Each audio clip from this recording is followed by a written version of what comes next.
DirectorMusic, and for the next hour, I'll be your host of the exciting adventure that is Tom Clancy's Splinter Cell.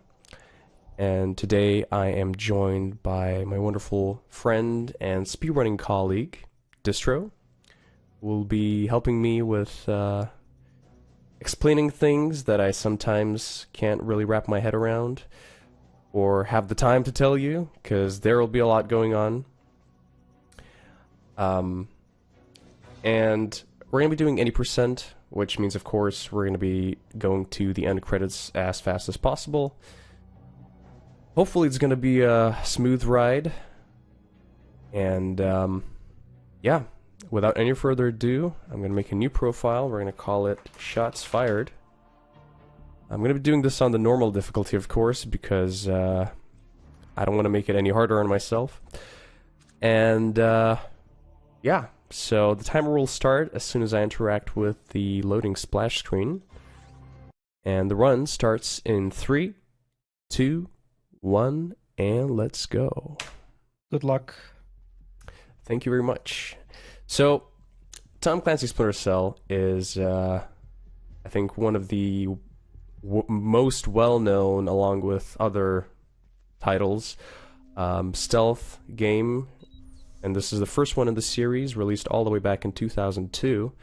So it's a little bit up there in age, but I think it holds up pretty beautifully, my bad. We start off, of course, with a dedicated training level, which basically teaches you how to interact with the environment, with other NPCs, essentially how to play the game.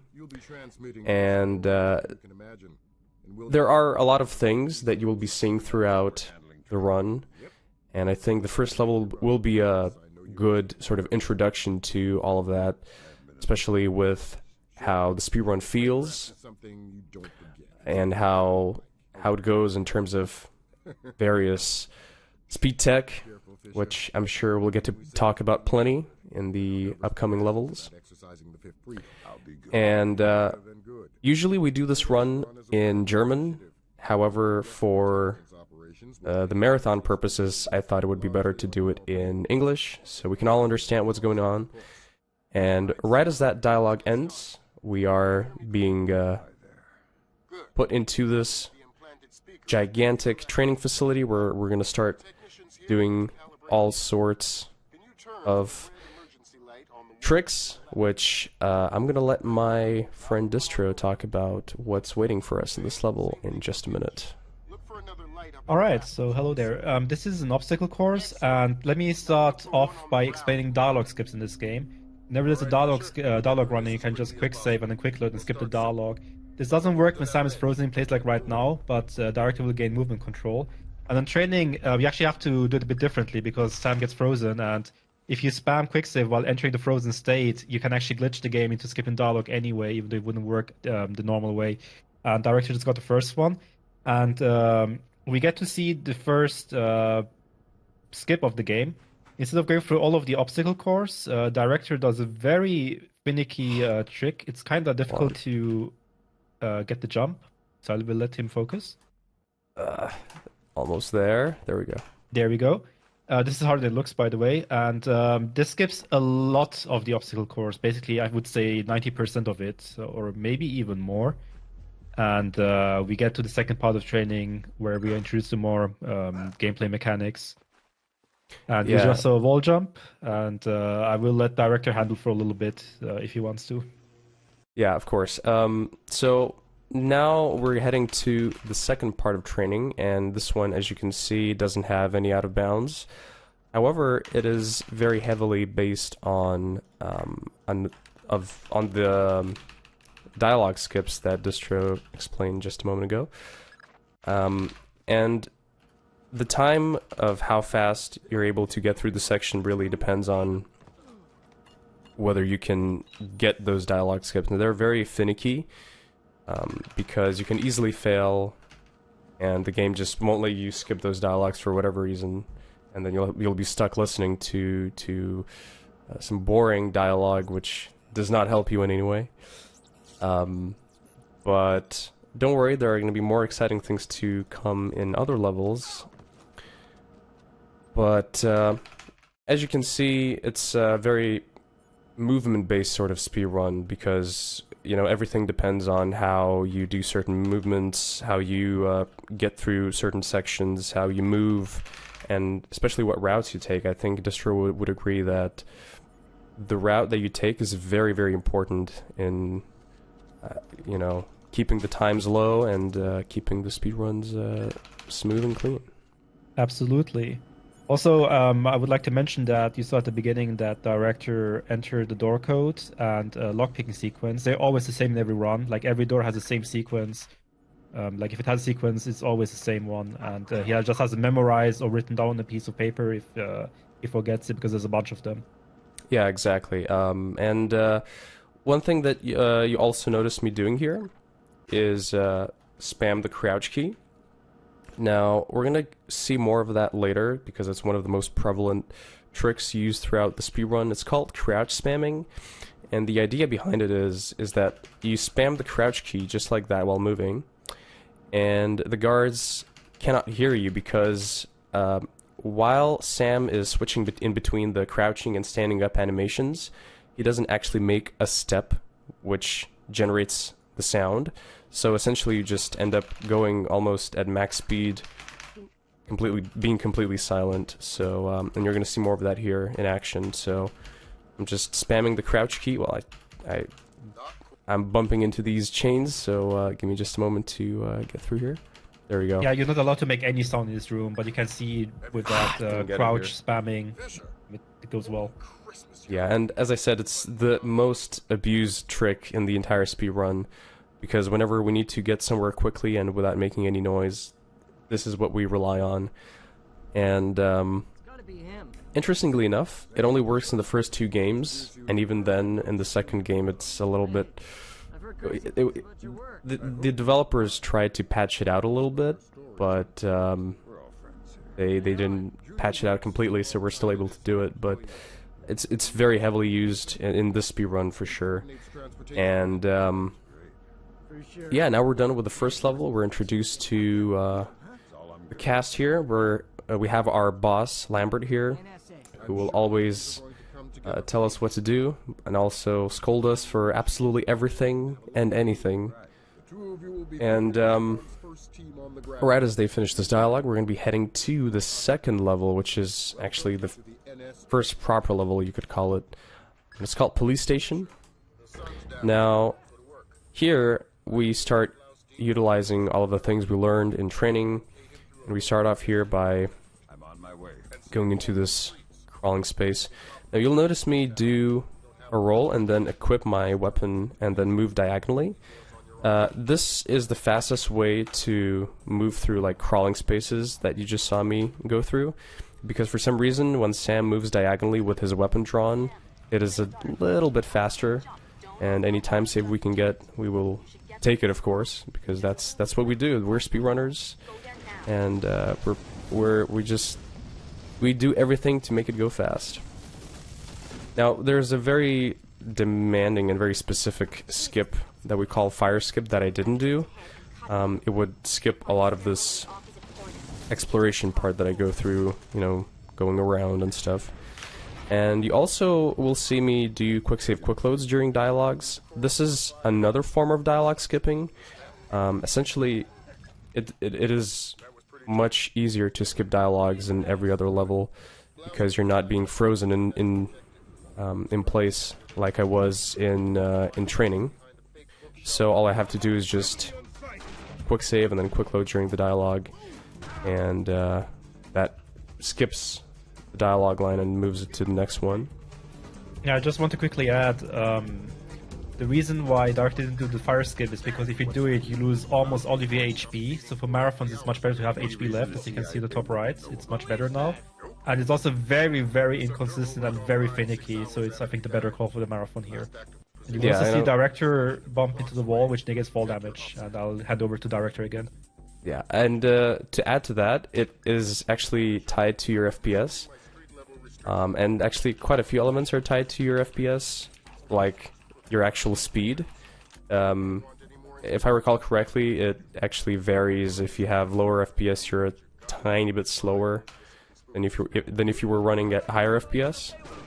That also affects like jumping or moving, like, you know, any forward momentum. You just it's kind of tied to your FPS. So on lower FPS, that fall damage negation would have been impossible.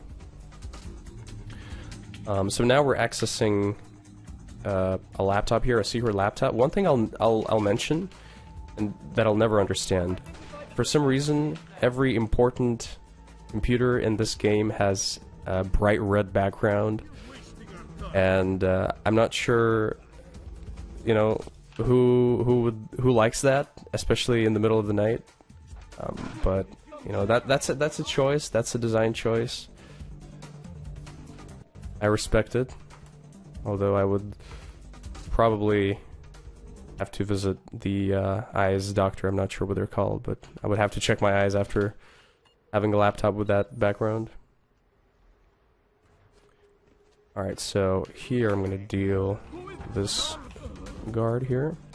Also, one thing I want to mention is that since this is a stealth game, the shooting mechanic has been nerfed on purpose, but sometimes the nerf is so strong that Sam basically ends up missing a lot of the shots, even from point-blank range.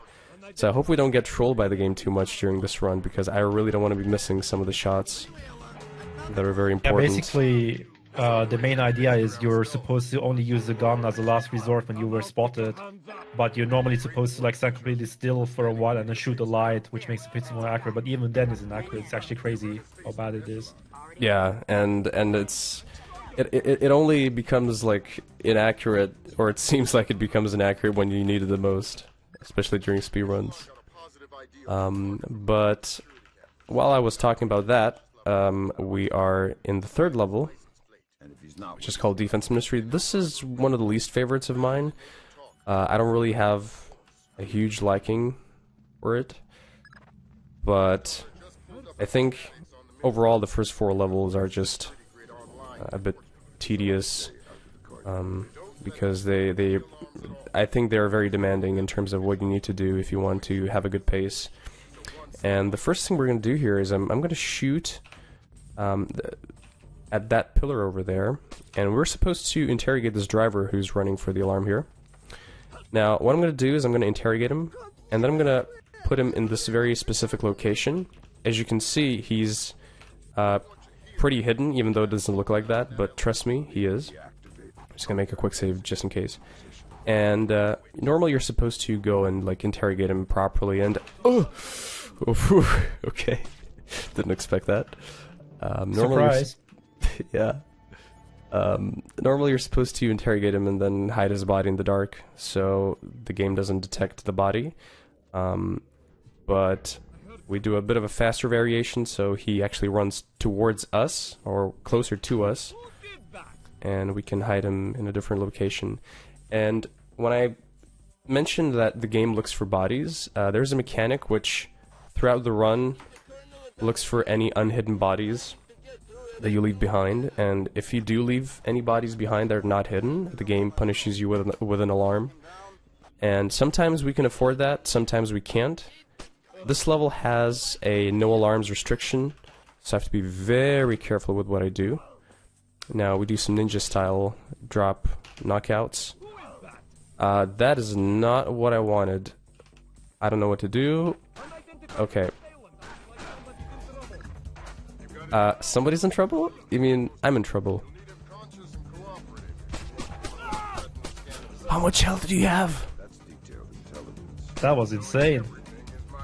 Alright, where is he? Oh, is he running? He's coming down, I believe, yeah. Going for the alarm. I hope he's coming for the alarm. Yeah, there we go. Alright. Wow, that didn't go as expected, let me tell you that. 0 HP warrior.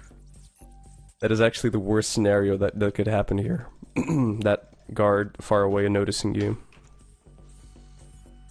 But we're good on the alarms, though. Thank God. Now, this section is a bit difficult. I'm going to hand it over to Distro to hopefully explain it briefly while I hopefully do this first try. Okay, so there are a few laser mic sections. You use the laser mic, which is this tool that Director is using right now, and you listen to dialogue. And the way it works is that there is a value in memory that increases the longer you listen to it. Oh God. And the idea in the speedrun is to only listen to the relevant lines that increase that value, and you only need to get to a certain threshold. After you reach that threshold, which is, we estimate when that is, and then we can usually quick save, quick load and skip it, or just listen to the whole thing for safety, for marathon especially. And Director just listen to a dialogue like that, he got enough for the threshold, and objective complete, he can continue. Yeah, and there are a couple of laser mic sections in the game. We're gonna see a few more. Actually, well, one more technically. But their requirements are a little bit different. I'm gonna quick save here just in case, you know? Because of that. There we go. Not gonna lie, it's a little bit scary doing the slow on 1 HP. I'm probably gonna take a safer strat on the window. Like an extremely safe strat because yeah, I normally don't get to do this on 1 HP, but you know, I might be wrong, but time. I think there might be a medkit in front of the ladder before you go to the roof, right? Ah, yeah, that's right, yeah. In the janitor's office. Oh. Sorry. And there are actually two very similar door codes. There is 5929, which I entered in the previous level, and this one is 59259. So I always confuse those two. And there it is. Thank you. There we go. I'm just getting alarms left and right. I'm gonna heal here. I'm gonna do this. I guess I'm gonna try the faster version here. But okay, there we go. You see Also, Director yeah. skip 5 dialogues here, and this skips a wave of enemies from spawning in. Because in the casual playthrough, they would check the office, and you would have to fight them or basically hide until they're gone. But yeah, in the speedrun we just skip the wave by abusing quick save, quick load, which is a nice bonus. Yeah, this is, by the way, a good representation of the accuracy. Uh-oh.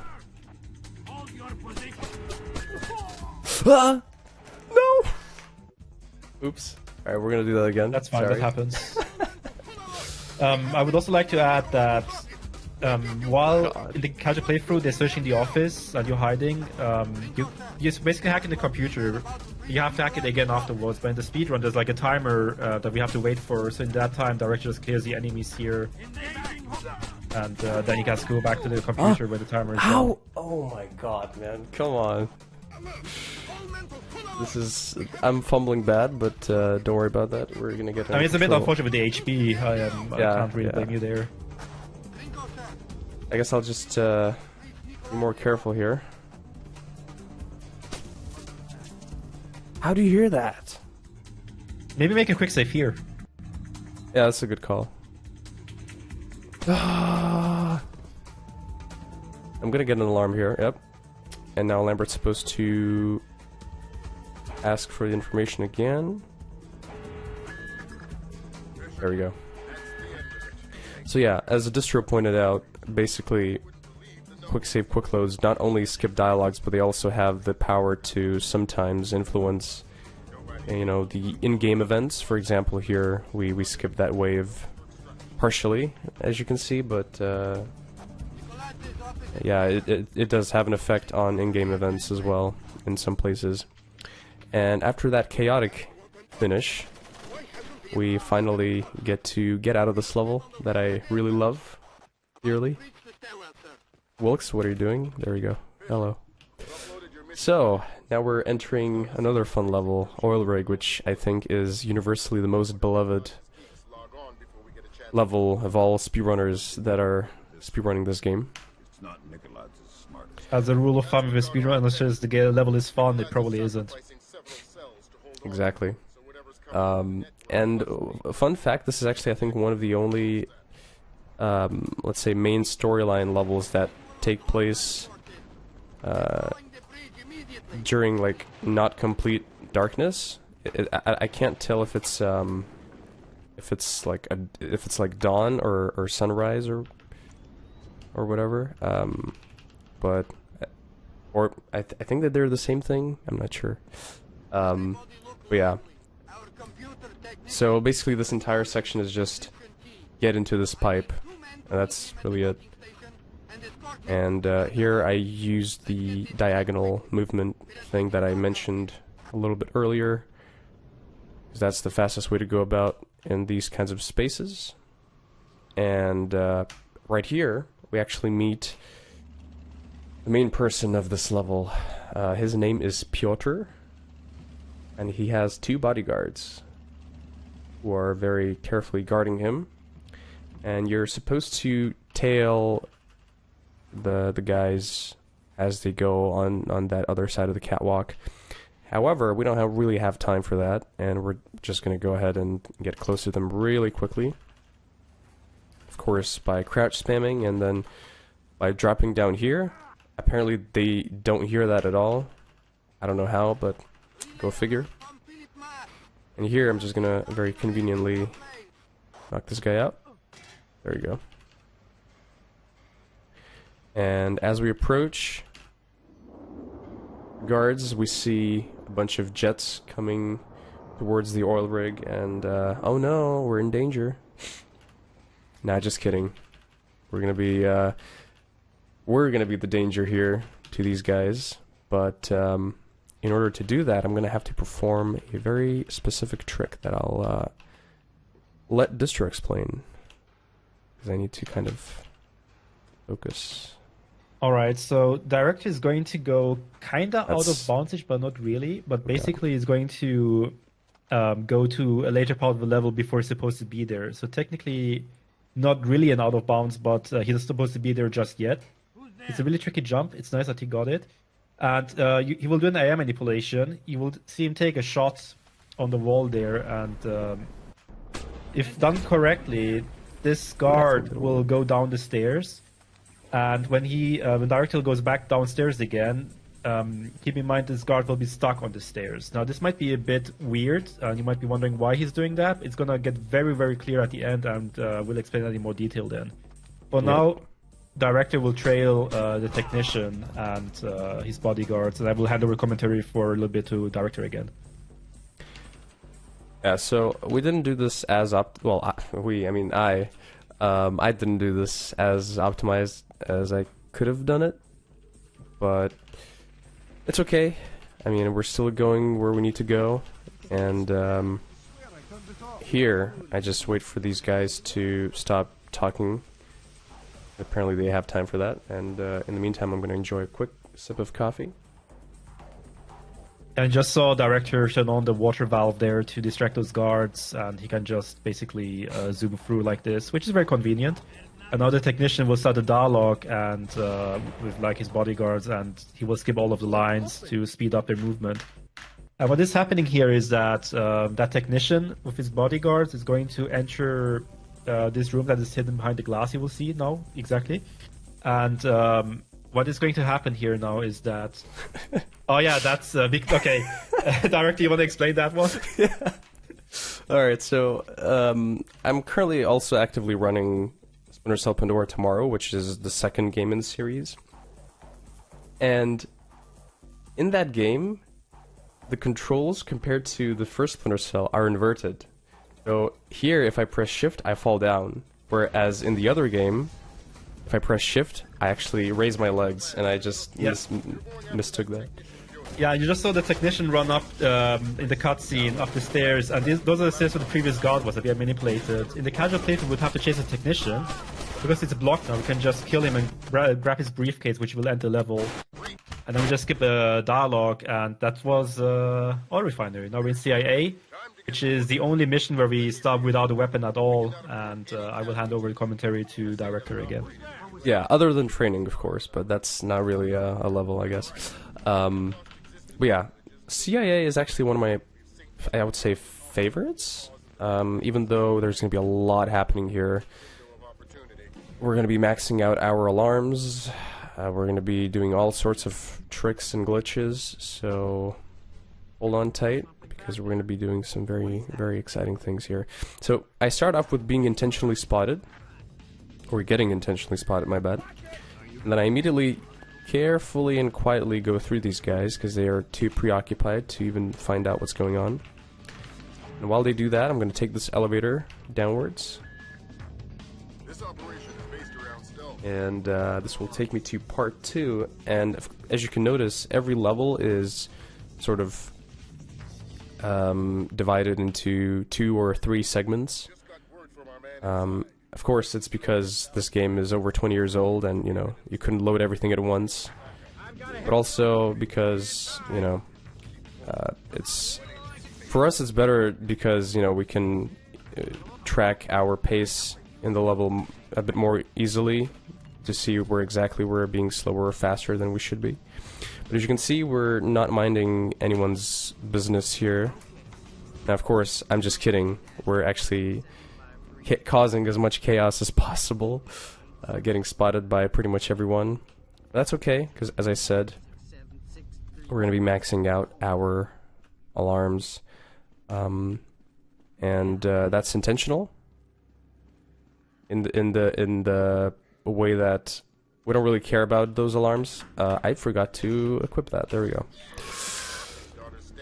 And now we're going to be entering the main server, and it's a very well lit area, so we don't really want to knock this guy out because we would get an additional alarm. We just bump into him in a way that he doesn't run for the alarm when he's supposed to do that. He just says, nah, you know, I'm good. I'm just gonna go ahead and hide. Which is very good for us, of course. So that's why we do that. And Director just shot the light there to hide the body, but I wanted to quickly talk about the attachments that the F2000 has, the gun that we picked up just before. The sticky shocker you saw in use, it will instantly knock out people. There's an alpha round. If you hit someone once, they will be stunned for a few seconds, and if you hit them again, they will get knocked out. Unless it's a headshot, it's an instant knockout. I will talk about other stuff later, but for now, I will hand over commentary to Director again. And one additional comment with regard to the attachments. This is the first level where we actually where we actually get the SC20K weapon. So we're going to be seeing more and more of that, and as well as the attachments. We're going to be using a bunch of those in the later levels as well.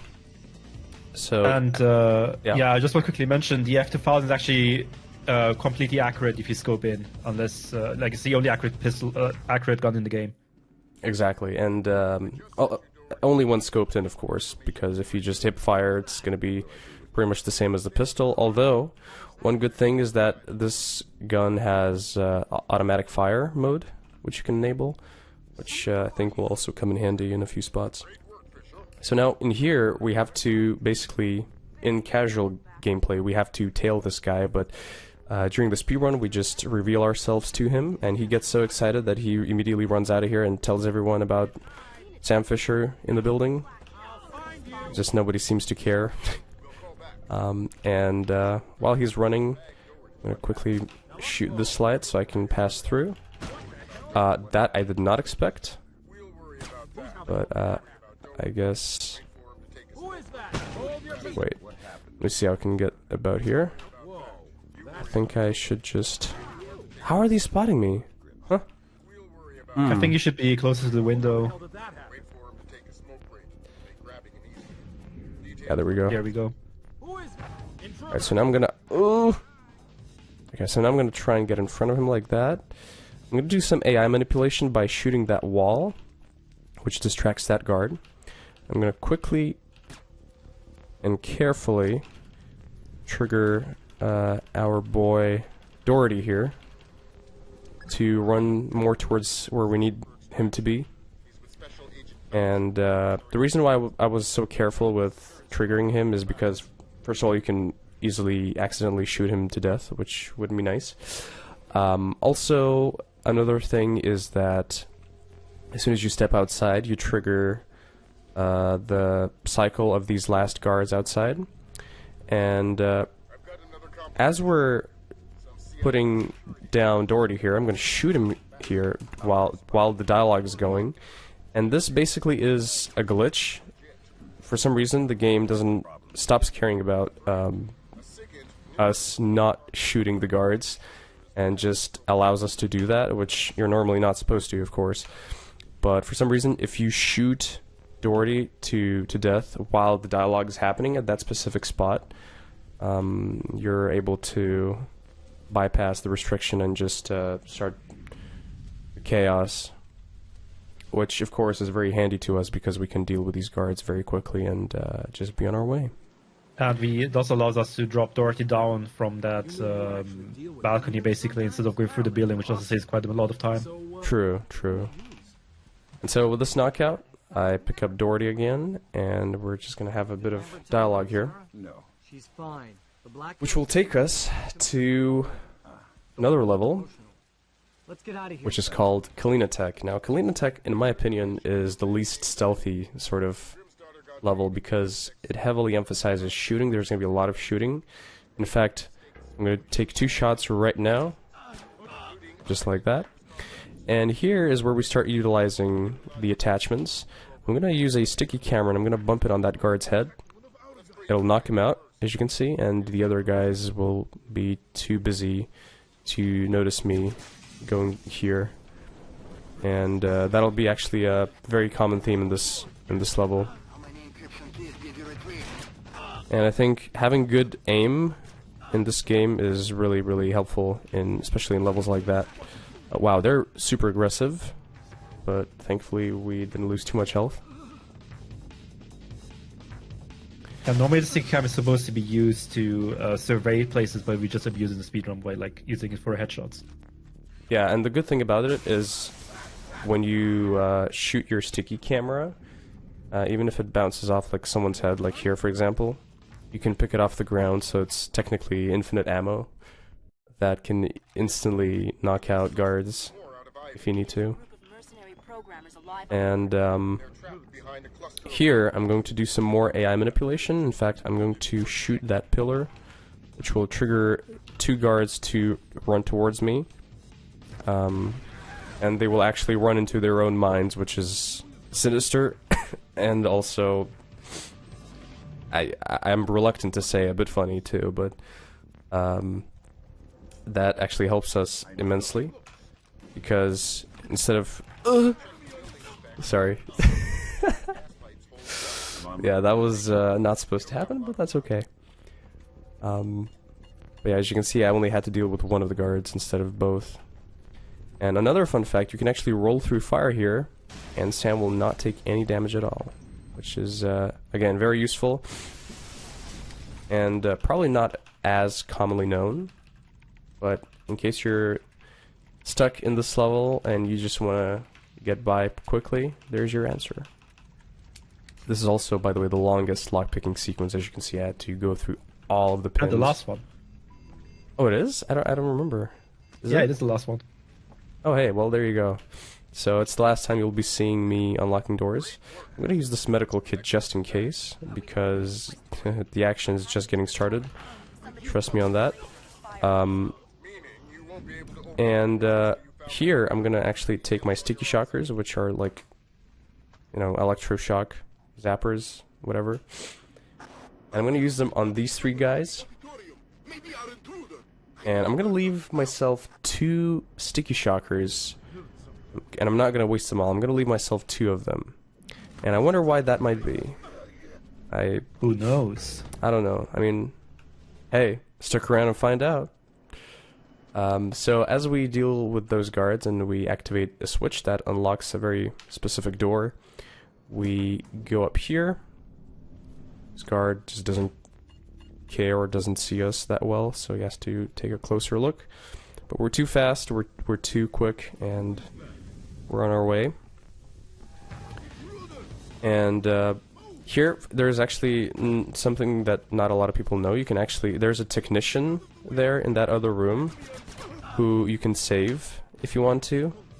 It gives you absolutely nothing.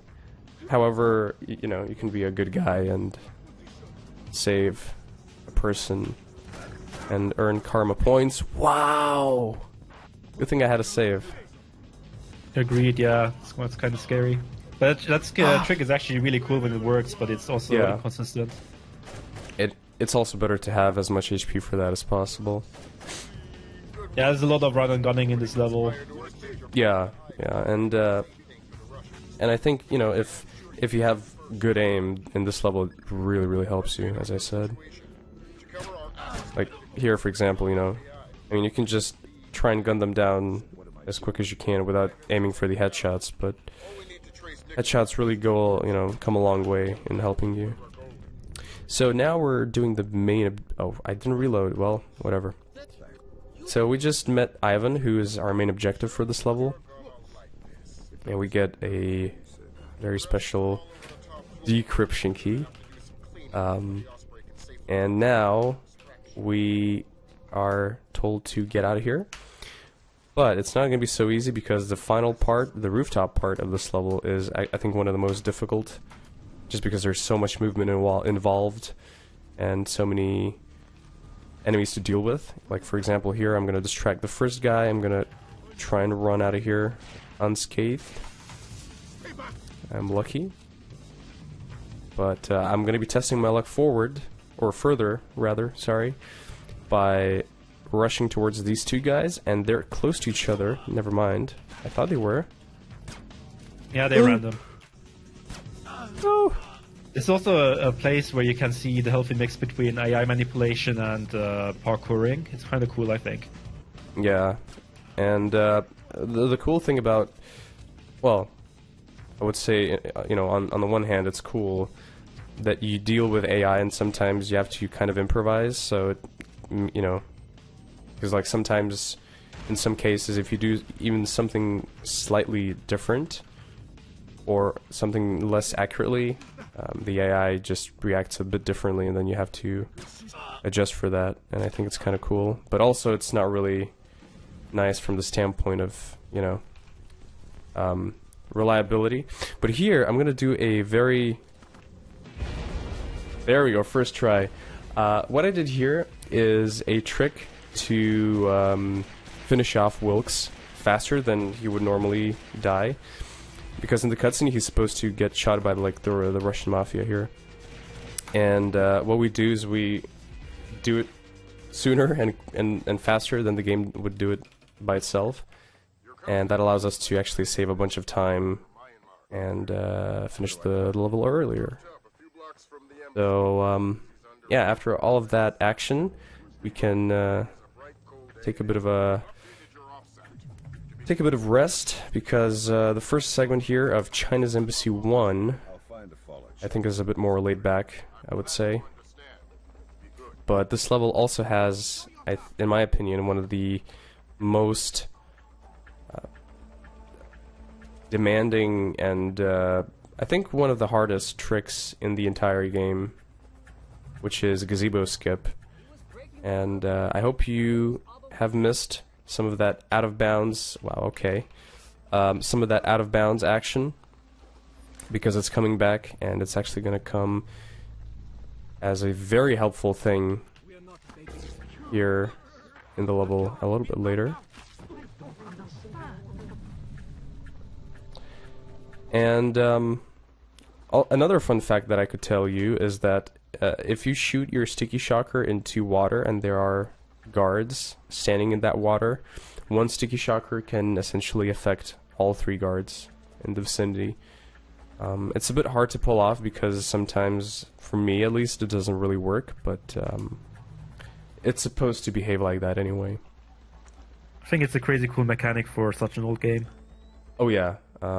There's actually, that reminds me, there's a video on YouTube where, like, it says, no modern video game has this technology, and it's just, and it's like a Splinter Cell gameplay segment where you can shoot a, what was it, a fish tank?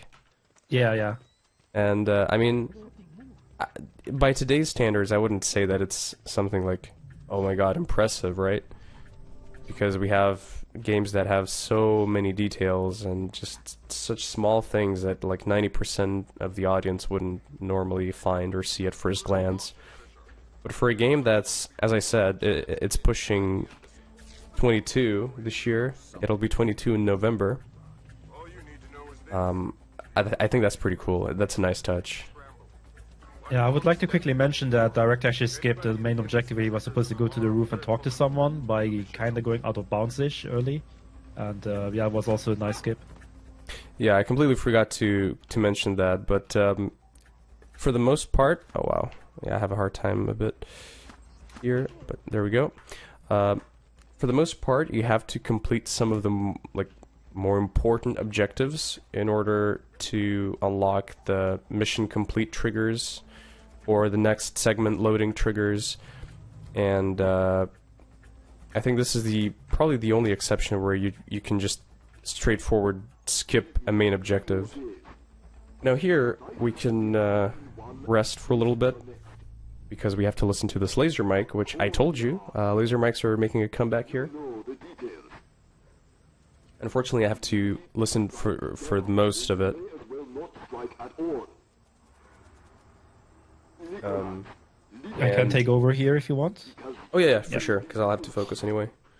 So after Director has listened to enough of the dialogue, he can skip through the line and then continue. But for the marathon, I think he's going to listen to all of it for safety, because it can sometimes softlock the game if you go too early. Or you went too really late, which is safe. He's doing something called gazebo skip here, because the guy he just listened to, Kong Fire Wrong, is going into his car. It takes a while. But basically there are a bunch of guards in that courtyard you see right in front of us. And Director actually is trying to go out of bounds with a very precise jump. Oh, that's actually third try, I believe. That's pretty good. Was it a third try? Oh yeah, that was third try. Okay, nice. Sometimes it goes on for minutes. Actually, I've been stuck here for a couple of minutes in the past. It's a really rough trick to get consistently, and now he's on the other side. He went there early. Normally in the casual playthrough, you have to listen to the second dialogue, and then the guards start patrolling. You can go through, but because it's slower to listen from the side he just came from and then go over, the gazebo skips saves a decent chunk of time because he's already where he needs to be to end the level. And basically 11 seconds after the next dialogue, an NPC will spawn, and the director will talk to her and finish the mission. Yeah, and also one funny thing, you saw as General Kong Fai Rong exited the embassy, he did a weird loop around a certain path point. I'm not sure why it happens. Maybe Distro knows better, but it's just sometimes it happens, sometimes it doesn't. But it basically high FPS breaks pathfinding. Oh yeah. I mean, I guess that would make sense. Right. Auspicious hunting ground. I'm gonna skip the final line. Cohen spawns, and we can proceed to level number 8, abattoir, or is it abattoir? I keep mistaking the pronunciation. We're gonna reset that because I got spotted, which you're not supposed to get. Since we play the game in German, I guess we just go Schlachthof. But now it's abattoir, I believe. There we go. So yeah, this is a good illustration of how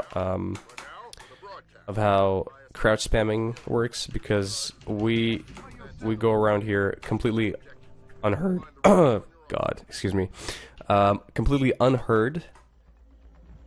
And that's all thanks to crouch spamming. Now, the first objective I'm going to do here is I'm going to sabotage an antenna. And normally here you're required to kind of be very silent and not make any noise, but if you're very quick about it, you can actually just run straight towards the antenna and you'll be good to go. What the hell just happened? And here we have a very enthusiastic response from the bad guys.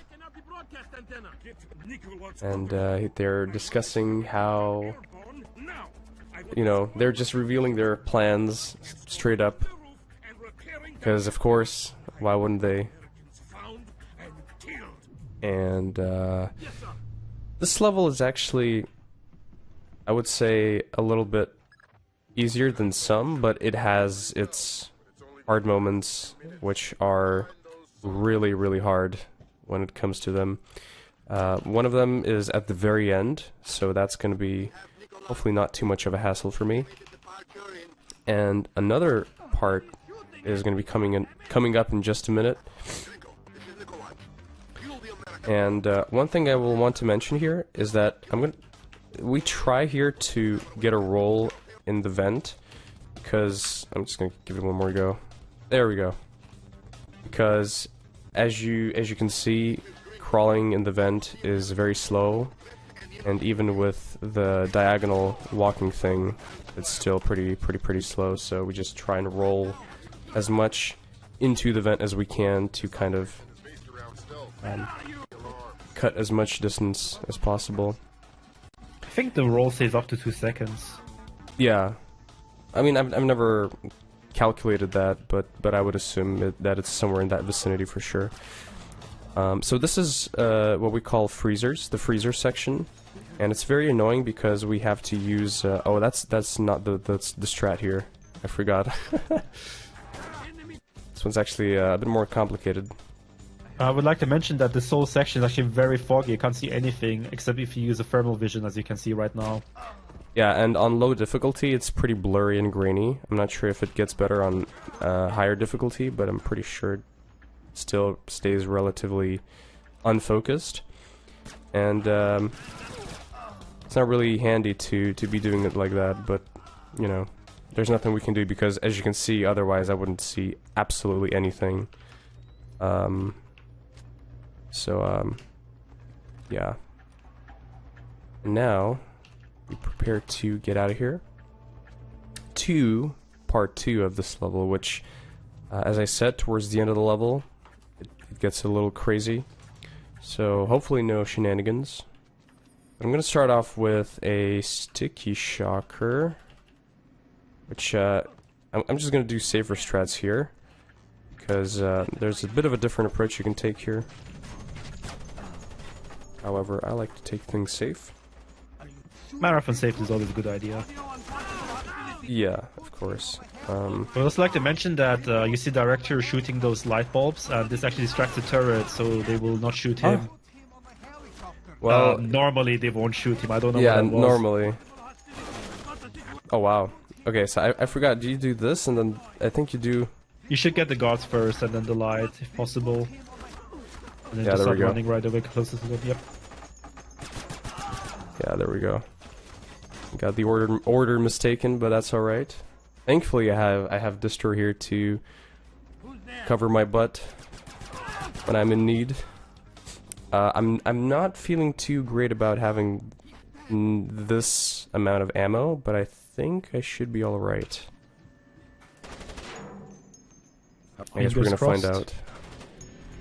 So we do this, we do this, and now the idea here is basically we're going to do everything in the wrong order than the game anticipates us to. So I was supposed to actually deal with the guards first, and then deal with Grinko last, but I did it basically in reverse, and the game gets confused. And normally you would be frozen in place, but since the game got confused, it didn't freeze us, and we used a glitch or death warp basically to the next level, and that saves quite a bit of time. And now we're actually back. We're back to Chinese Embassy. However, this time it's a much more hands-on approach. We're going inside, and we're going to deal with a bunch of enemies as well. And this level, it's also one of my favorites. However, there are also, as I think is usual for pretty much most of the levels, is that most of the level is okay. However, there are certain sections where you just have to kind of lock in and just try your best to not fumble. Now, Lambert here is talking about a very specific mechanic where for some reason they can't get the information about the door codes, which I don't think makes any sense. How can they not have the keypad codes? But, you know, that's okay, because they're like, so we're gonna have you use the thermal vision for that, because we can't locate the codes by ourselves. And I think this was basically done to make the thermal vision more useful, because up until an abattoir, I don't think you can use it in a meaningful way anywhere.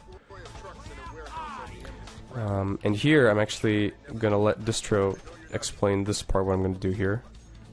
Okay, so there will be an interesting air manipulation happening. You see Director shoot the light so the guard doesn't see him. He times a gas grenade, or a smoke grenade in this game, I think. And if he done correctly with the timing, and it's very precise, then this colonel will run towards him to where he was, even though he doesn't really know where he is. It's kind of a weird mechanic in the first Winter games. Yeah, that's, you gotta watch out for that too. But the idea is to make the colonel run towards the retina scanner, and this saves a decent chunk of time because you can just grab him right in front of him, in front of the scanner, and then, well, use it. Yeah, it's also a bit finicky, a lot of inputs in a short time, and very fast-paced. Yeah, and you can also accidentally, as you saw me do that first try, you can also go to the retinal scanner yourself, and that is definitely not something you want to do. But yeah, usually it's not that big of a deal for me, but you know, marathon luck, I guess. It wasn't that bad. It was good. Yeah, but you know, it's a hot trick. It's a hot trick, and you do other Splinter Cell games, so it's hard to prepare for. Yeah. So we're actually wrapping up with this level in just a moment. This is the final segment of it. Here, I'm gonna take it very carefully. Now we're basically approaching 2 trucks that we'll need to destroy, and there's a very interesting trick I'll do, which I'm going to explain more when I get to it. And it doesn't really save that much time. Maybe, well, technically it should, right? But it's not a very big time-saving thing, but it just looks cool, and that's why I'm going to do it. Yeah, it basically saves less time than you would expect at first. And so the way it works is basically I go up on this catwalk, I stop here, and I shoot 2 sticky shockers in that intersection, like intersecting lines. And basically what happened was those 2 sticky shockers ricocheted off the wall to that gas tank, which then exploded. And what that does is, I'm just going to show it off, it breaks the scope. And also it breaks night vision because we're forever stuck in cutscene mode, basically. And yeah, just quickly, there are 2 cutscenes. One when you enter that section where you threw the sticky shockers, one after you destroy the gas pump, and those 2 overlap. That's why it saves time. Yeah, exactly. And now here we meet our hero, our unsung hero of Tom Clancy's Splinter Cell. We meet Goa. Now, Goa is a bit of a meme in the speedrunning community of Splinter Cell, for no particular reason, but it's just, you know, he's definitely been a hot discussion point at various times. We've been trying to skip this whole segment and try and speed it up by going ahead, but nothing works on the PC version of the game.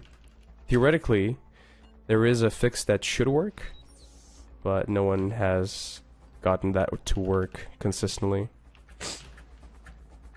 And so we're forever stuck tailing Goa, who will do a very big sacrifice for us. This is the part of the speedrun where you can go grocery shopping. Yeah. And I think, I mean, in the second game there's also a similar section where you just go AFK for over a minute, or there's not much happening. I'm not sure if there's in Chaos Theory, the 3rd game, anything like that. It's more heavily like compact in terms of pace. But you know, on the other hand, it's kind of nice to have these sort of laid back moments because you can just kind of have a bit of a rest time, maybe stretch a little if you don't need to move anywhere. Like, for example, in the laser mic sections. I'm going to suit my Casual roll into the cutscene. Yep. It actually saves time, and we have to grab Kongfire Rungar out of the cutscene and make him use a computer. Yes? Because this game is kind of old, it's a bit weird. He just randomly drops dead. And when I was playing this the first time, I had no idea what was going on. But I think the lore behind it is that the alcohol or whatever he was drinking was actually poisoned on purpose. He's committing suicide. Yeah. But it looks a bit awkward. Yeah, he just disappears. And Also, with his that, German voice is fantastic. Just yeah, as a random information. but you know, it's fantastic in a very specific way. You know, it's not like it's not something you would expect these days. But yeah. Anyway, now that we've done that, we're entering the final level of the game, called Presidential Palace, and this one is quite a tricky one. And immediately, I'm gonna give it off to Distro again to explain what I'm going to be setting up here and what's happening in a minute. Okay, so after this big parkouring session, there's a courtyard, and you just saw Director take a shot, and I will explain what that did very soon. First of all, he did a small skip here. Instead of grabbing into the pipe, he just jumps across the edge. And there are two guards patrolling. There's spotlights, there's snipers and towers, but the two guards and two dogs are important. And by taking that shot at the tower there, Director did something nice, because one of the guards with his dog is going to check that out. And this will give a very favorable positioning to the guards when he gets to the courtyard, to the point that he can just run through the courtyard with any issues. Unless he gets incredibly unlucky, but that's very unlikely. So let's see what scenario he gets. I think Yeah, I that's have a a good good one. scenario. Yeah, Yeah, that's a very so I good wait one. for the spotlight and then I just move through. Yeah, And- the shot doesn't even lose time because you have to wait for the spotlight anyway. Yeah, that's true. And I mean, it's not you know, for this level, the developers thought that, hey, you know, it's not enough for the player to start in an insane obstacle course. No, you know, we're gonna add an entire garden with a maze and snipers and dogs and guards and everything. You know, just to kind of give a bit of an extra challenge. But thankfully there are many ways of going about that section, and it's not too hard these days. Now here's one of my favorite tricks in the entire game. So I'm going to fail that first, but I'm going to shoot a diversion camera, which didn't really work, so I'm going to try and do that again. For some reason wait. There we go. Should work? There we go. So they kind of neatly go into this one line and they all get affected by that smoke grenade. Well, diversion camera, which is kind of like a smoke grenade. I am confused here. Yeah, there we go. Nice. And that allows me to quickly go through into this gigantic hall. And then by doing some heavily contested out of bounds, I get to enter this balcony area very, very quickly. And that leads me into this giant hallway. I'm going to be wasting no time, and I'm going to be... Oh, actually, I think that was a mistake. Well, I'll just do it this way. I'm going to use the disposable pick here that I picked up in the basement. And normally you would have to wait for these lasers to go away, but obviously we don't care for that. So we're just going to run through. And there's this colonel who will come in to investigate, but sorry, I don't have time for that. Should be one more guard? Ah, there Yeah, it is. there we go. So yeah, I mean, there were a lot of guards to deal with, and usually it's in your interest to deal with them as quickly as possible.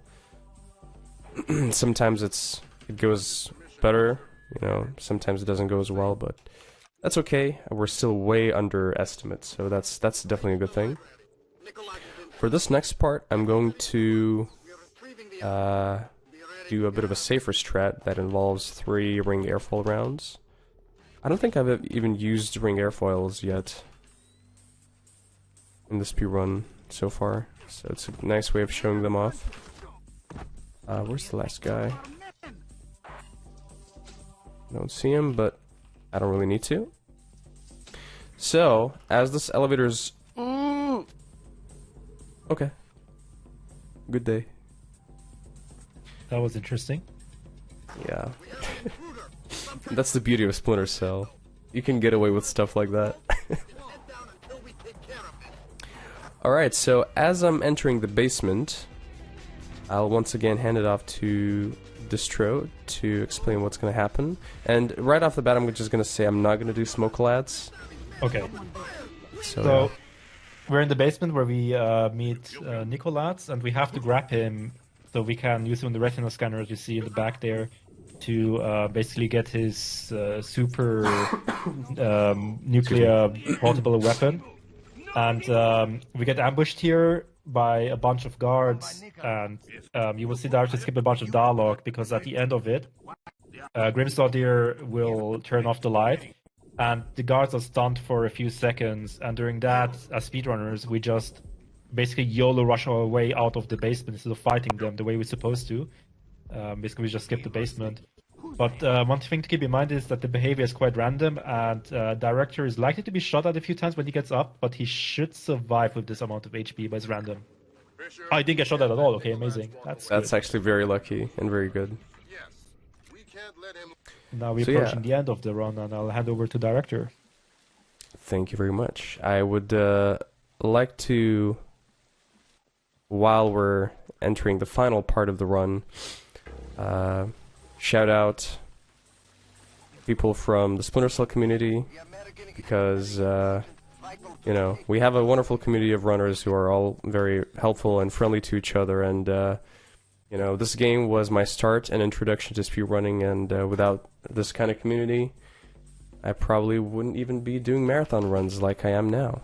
So yeah, of course I'm going to do shoutouts at the end as well. So obviously, don't think I'm not that grateful. I'm gonna shout people out, and I'm gonna do my thanks at the very end. But right now we're doing the main thing of the entire game. We're shooting Nicolas, because he's been a bad guy, and no bad deeds go unpunished.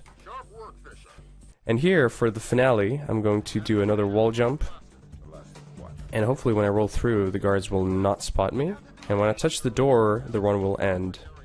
Alright, here we go. So the run will end in 3, 2, 1, and time. Very nice, congrats. Yay! So, we finished at 1 hour, 1 minute and 19 seconds. That's